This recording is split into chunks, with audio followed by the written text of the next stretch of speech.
Martin Blackwood, assistant to Peter Lukas, head of the Magnus Institute, recording statement number 0090401.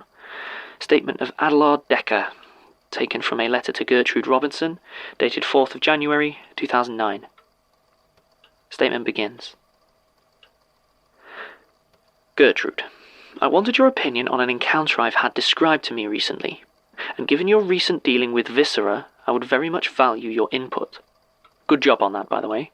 I'm sure the Gnostic temple was a great loss culturally speaking, but I can't help but admire your directness when it comes to dealing with this sort of thing. I often find myself locked in a bit of an esoteric paralysis about how to proceed. Still, God grant me clarity to act when I need it. Anyway, I was following up on a young man who had apparently had a nasty experience whilst exploring the ruins of the Bright Lake Amusement Park in Colorado. You'll forgive me if I withhold his name, as I have all the verification I need to be convinced he's telling the truth, and I find it hard to believe any follow-up you'd be interested in doing would be beneficial for him. He's earned his anonymity. Bright Lake lies to the north of White River National Forest, just off the I-70. It was built in the 60s around a large artificial lake that was apparently formed following a mining accident that had collapsed a significant portion of the local landscape. It was, from what I can tell from a collection of photos taken in 1983, a largely unremarkable amusement park. A medium-sized wooden roller coaster, a Ferris wheel, a hall of mirrors, and a wide avenue of games and carnival booths, as well as a fleet of pedal boats that allowed you to go out into the lake that gave the place its name. By the 90s, it was struggling. By the turn of the millennium, it was out of business, closing its gates for the last time in October 1999. From what I understand, there have been several plans to rebuild it or repurpose the land in the decades since, but none have amounted to more than a lot of surveyors pocketing fees and thick slabs of planning documentation tucked away in filing cabinets. It's a little too out of the way to be a common destination for teenage delinquency, but has become, I'm told, quite popular with what could be described as rural urban exploration groups. Apparently, the lack of actual urban areas to explore means that locations such as this become quite a draw for those in the area with an interest in abandoned places. And of course, its rather forbidding appearance after 10 years of decay has led a few ghost hunters out that way as well, though I'm not aware of any specific tragedies or stories about it that would give them much to go on. My young friend was specifically intending to use it as the site of a party they were planning to throw. Based on his description, I would have called it a rave, but when I said so, he looked at me like I didn't understand what he was talking about. In any case, there was going to be a lot of dancing and movement, so he decided to scout ahead in order to see how structurally sound the place still was. He was planning to mark out those buildings and areas that should be avoided, and which should be sufficiently stable to support a crowd of intoxicated partygoers. I pressed him on how scary it had been, what fear he might have felt approaching it, but whilst he'd admit it was creepy as hell, that was apparently the point, and he said he didn't feel any apprehension when he got there. I suspect his machismo is stopping him admitting it, but there wasn't much I could do to get him to open up. He was very interested in the Hall of Mirrors. According to him, if it was still in good shape, it would have been an amazing place to put on a light show and let his guests dance their way through the maze. Sounds like a good way to get injured to me, but apparently I used the word rave wrong, so what do I know? Anyway, that was his first stop after checking that the wooden floor of the main avenue was still solid, which it was, and that the central square would be able to take the weight of the heavy speakers, which it could. Then he headed to the Hall of Mirrors. A lot of the actual mirrors themselves were cracked or broken, making the maze part of the funhouse easy to navigate, but he reckoned if he took the time to sweep up the broken glass it would still be serviceable. Then he came to a long, straight room that contained the warped mirrors. Now to you or I'm sure the undamaged, pristine state of these would have been a warning sign. The fact that there was no dust on them at all, even after 10 years of neglect, would have rang all sorts of alarm bells. But I'm trying to remind myself that not everyone is as attuned to these signs as we are, and to my young trespasser friend, apparently there was nothing in that to worry him at all. In fact, he was excited to see them in such a good shape. I feel a bit guilty. I actually laughed when he said that. It was the third mirror that did it. The one that expanded him into a short, squat reflection caused no problems. Neither did the one that bent him out of shape. But the third mirror, the one that squeezed him, made him thin and gaunt. That was the one which took him. He outright refused to tell me exactly how he was pulled through it, but by the look in his eyes I have no doubt it was a powerfully unpleasant experience, so much so that he claims to have lost consciousness. He awoke to bright lights and the sound of machines whirring, cut through with ringing bells and the sound of people shouting. The lights in the Hall of Mirrors were on, and it was clear that he was no longer in the old amusement park. He looked around, seeing the place was changed from how he recalled it in the dark. Everything seemed more or less maintained, with paint that was old and starting to peel, but a long way from the bare, rotten wood it had been before. The only thing in worse condition were the mirrors themselves, the frames of which were now pocked with tiny, irregular indentations all the way round. It would be some time before the idea would come to him that they were teeth marks. Our witness staggered to his feet and quietly made his way towards the door of the funhouse, hanging off the side so as to look out without being seen. The park was completely changed, now seemingly full of life. There were people striding down the main avenue, past the well-lit booths trying to entice them with coconut throws and hoop games. The roller coaster rattled along in the background, the faint screams of its riders drifting over the crowds below.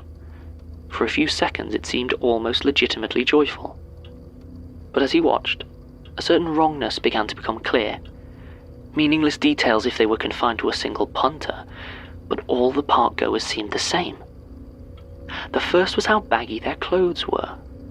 It almost seemed as though everyone was wearing some sort of oversized novelty t-shirts, but it was the same with the shirts, jackets, dresses, until it became apparent that it was not the clothes that were too big, but the wearers who were too small.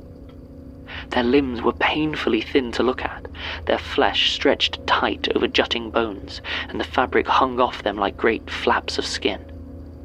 The hair on each head was thin and wispy, often missing in great chunks, and their eyes were sunken so hollow that from a distance they seemed almost empty. This was when our unfortunate interloper began to feel the first stirrings of fear. He began to move, slowly and quietly outside, his utter bafflement at what was happening briefly overpowering his mounting dread. It wasn't just a few of them. Everyone in the park was so emaciated that they barely seemed human. But they seemed to be acting normally, at least for the moment. He moved through the shadows of the rickety wooden structures, watching them pass, until his eyes fell upon the coconut shy. Win bread, the sign announced in bold colours, but a huge black cross had been struck through it, and from this distance the prize bucket seemed empty. Even so, a woman stood there, hurling a well-worn leather ball at the hairy targets at the back. As she knocked the third one from its perch, her face contorted into a grimace of joy, and the wizened carney hobbled over to one of the buckets and handed her a tiny bone. Without a hesitation, she snapped it cleanly in half and started desperately gnawing at the broken end, trying to reach whatever scant marrow might have remained inside. Our lost young friend felt his stomach turn. He told me he was a good 15 feet away, but could still hear the sounds of her desperate hunger over the rides all around. The woman began to examine the bone in her hand closely, then turned and began railing at the carney, accusing him of cheating her, of lying about the prizes. This was all too much for our witness, who had decided that whatever was going on in this place, he wanted no part of it. But as he turned to look for a way out, there was a sound that cut through the background din of the park. It was a scream from the roller coaster, but not the joyful cry of adrenaline and mock terror, but a dreadful, piercing wail flying through the air. It seemed one of the riders, unable to properly benefit from the safety bar, had been thrown from the car at the height of a loop, and was sailing through the air, landing on the unforgiving ground of the main avenue with a horrendous crunch. A sudden silence fell over the place. The ride still whirred and rang and jangled, but every person there had gone completely still, their eyes locked on the mangled mess of broken limbs and shattered bone. It was the carney that went first, vaulting over the side of the coconut shy with an unexpected agility. Then it was as if a dam had broken, and every half-wasted figure descended on the twisted corpse. Our interloper had to look away, or risk being sick at the sight of so many spindly bodies swarming, biting, rotten teeth and swollen gums tearing at the still twitching body of the unfortunate soul from the roller coaster. When he told me of the hunger he saw in their eyes, his legs were shaking so badly he had to turn away. His eyes fell instead upon the coconut shy, and he finally got a good look at what was propped up as targets. What stared back at him certainly had hair, but they most definitely were not coconuts. He staggered backwards as a shock passed through him, colliding with a nearby trash can and sending it clattering to the floor. He tried to regain his footing, but something underneath him rolled away, and he slipped, falling on top of the heap of bones that had spilled from the overturned garbage. They were too large to be animal bones, he was sure of it, and every one of them had been picked clean and cracked open, the marrow sucked from them to leave nothing but dry, white fragments. Pulling himself painfully back to his feet, he glanced back at the crowd and saw that several of them on the edge, those with no hope of reaching the corpse, had clearly heard the commotion and were starting to walk warily towards him. He tells me he was suddenly very aware of just how much flesh was on his body. He turned and ran back into the funhouse. I do envy you your gift sometimes, Gertrude. His account of their pursuit through the mirror maze was so disjointed that I was honestly unable to follow it, even after he tried to take me through it 2 or even 3 times. Without the eye's clarifying influence, panic can make details difficult to remember. They shouted at him, certainly, but his stark terror appears to have robbed him of the memory of their words. Judging by the bite mark on his wrist, I think it's safe to assume that one of them caught him, at least for a moment, but he claims he can recall nothing of the sort. I can at least say for certain that he managed to lose his pursuers long enough to return to the warped mirrors. He then took what I consider to be his only sensible action in the entire affair. Rather than running straight to the mirror which distorted him into a thin, angular figure, he took a moment to look at each one, and one of them showed no reflection at all. His next action of running full pelt into it was perhaps less inspired, but it does seem to have been effective, since when he regained consciousness, covered in blood and broken glass, he was once again in the silent darkness of the abandoned Bright Lake amusement park he had made the unwise decision to break into. I don't believe the party ever happened, which is almost certainly for the best. So, what are your thoughts? I'm keen to hear your own interpretation of this account.